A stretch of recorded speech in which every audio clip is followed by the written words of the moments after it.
Assalamualaikum warahmatullahi wabarakatuh. Hai anak-anak ibu semua, apa kabar?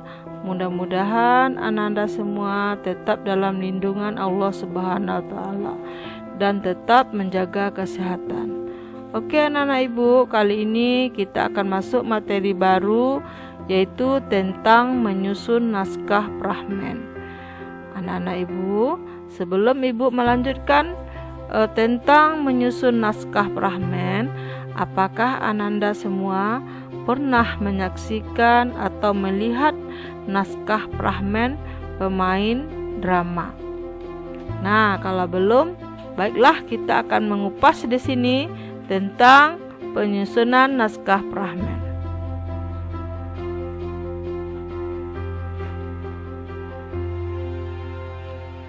A. Drama dan prahmen.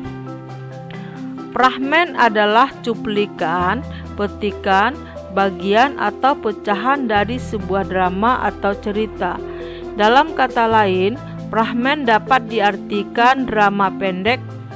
Prahmen biasanya mengambil bagian yang penting dari drama atau cerita secara keseluruhan. Contohnya, pementasan prahmen Anoman Abong dari epos Ramayana, atau prahmen Karnapal dan Laskar Pelangi, atau prahmen Yuyu Kakang dari dongeng Ande Ande Lumut, atau bagian tertentu dari dongengan Nawang Wulan. B. Naskah prahmen. 1.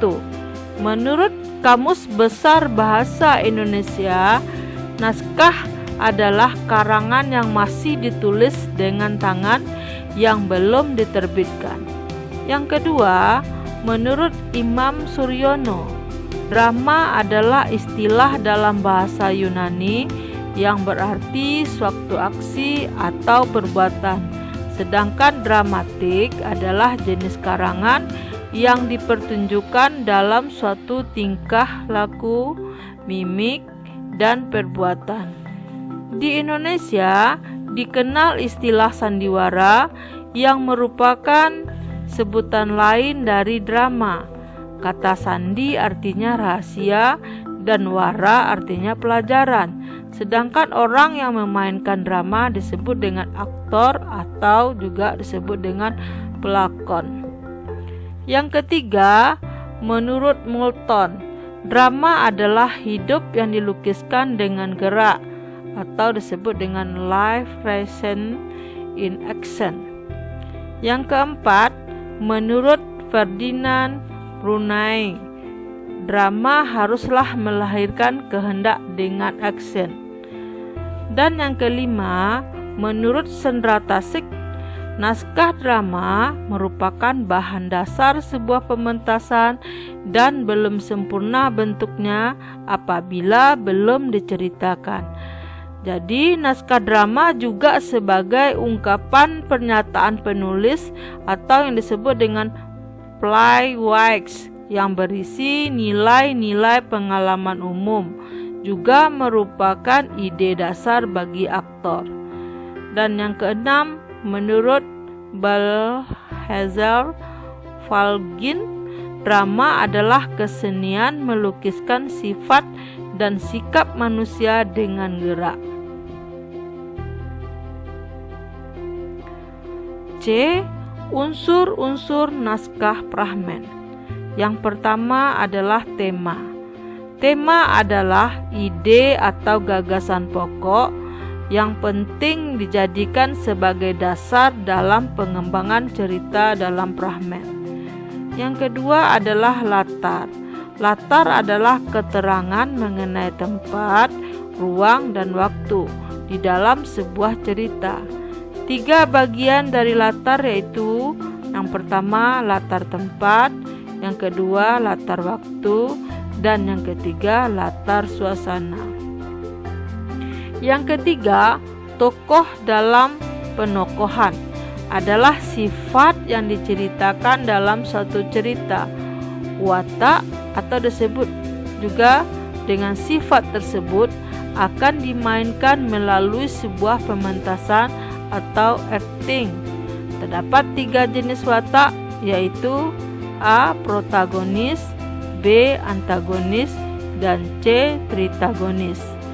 Kalau protagonis adalah pemeran utama dalam sebuah lakon, sedangkan antagonis adalah peran yang menjadi perlawanan dengan protagonis atau boleh dikatakan orang yang bersikap jahat. Sedangkan tritagonis adalah orang yang tidak memihak kepada keduanya, tetapi dengan tujuan pemeran utama ini adalah mendamaikan antara protagonis dan antagonis. Yang keempat, dialog.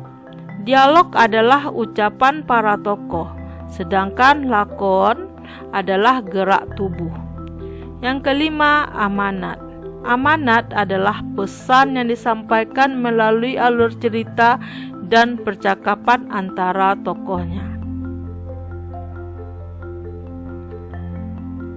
D. Struktur dramatik dalam Prahmen. Yang pertama, eksposisi. Eksposisi adalah tentang perkenalan karakter tokoh dan naskah yang akan digulirkan. Yang kedua, komplikasi. Komplikasi adalah mulai munculnya konflik yang terjadi dalam cerita atau mulai munculnya masalah yang terjadi dalam memerankan cerita. Yang ketiga, klimaks. Klimaks adalah puncak dari permasalahan yang muncul, di mana pada titik ini permasalahan akan terurai dan mendapatkan penjelasan melalui lakon, karakter, ataupun dialog antar tokoh atau pemain. Yang keempat adalah feeling action, adalah penurunan emosi tokoh dan juga sekaligus penurunan emosi pada penonton. Jadi tidak terlalu tegang sehingga penonton berharap ceritanya akan berakhir dengan damai. Dan yang kelima adalah ending. Ending adalah akhir cerita dalam pementasan Prahmen. Terdapat 3 jenis ending, yaitu happy ending yang disebut dengan akhir cerita yang bahagia. Yang kedua, sad ending, akhir cerita yang menyedihkan. Dan yang ketiga, cliffhanger, artinya akhir cerita yang menggantung atau penonton yang menentukan akhir cerita ini sendiri. Jadi penonton bisa menebak-nebak apa kira-kira akhir dari cerita yang disampaikan ini. Yang E, teknik menyusun naskah Prahmen. Yang pertama, menentukan tema. Tema merupakan unsur yang penting dalam menulis naskah, baca puisi, prosa maupun drama. Biasanya Prahmen bertemakan tentang budi pekerti, pendidikan, moral, agama, dan lain-lainnya. Yang kedua, mendata satuan peristiwa. Dalam sehari-hari dapat disajikan sebuah drama. Dalam pertunjukan drama dari babak merupakan bagian besar suatu drama atau lakon yang terdiri dari beberapa adegan. Yang ketiga, menyusun sinopsis atau kerangka, adalah ringkasan atau garis besar naskah yang menggambarkan tentang isi Prahmen. Yang keempat, mengembangkan sinopsis menjadi makalah.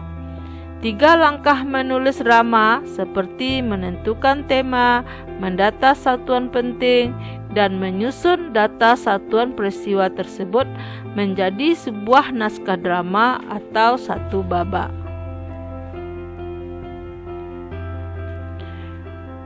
Nah, rangkuman atau kesimpulan. Yang pertama, Prahmen merupakan drama pendek atau disebut dengan cuplikan. Yang kedua, naskah drama dapat diartikan suatu karangan atau cerita yang berupa tindakan atau perbuatan yang masih berbentuk teks atau tulisan yang belum diterbitkan atau dipentaskan.